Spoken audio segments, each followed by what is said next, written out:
Vous devez savoir que lorsque nous sommes entrés dans la grâce, il n'y a pas de clergé et de laïcs. Vous savez ça? Ça veut dire ceci.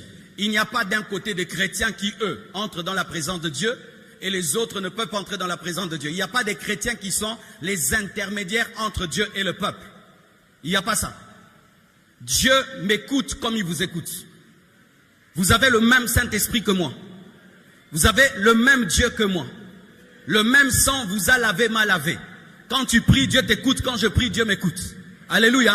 Tu n'as pas besoin de ma prière pour que Dieu t'exauce. Je ne suis pas ton intercesseur auprès de Dieu, mais je suis l'enseignant de la parole. Amen. Hein? Mais qu'est-ce qui s'est passé dans l'église primitive?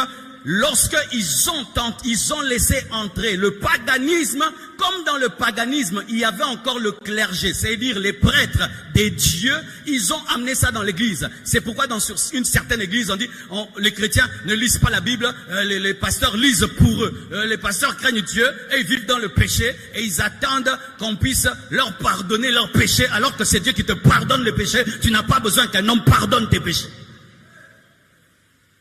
Pour ceux qui ne savent pas, nous sommes tous des prêtres en Jésus. Il n'y a pas d'un côté les prêtres et les chrétiens. Tous les chrétiens sont des prêtres.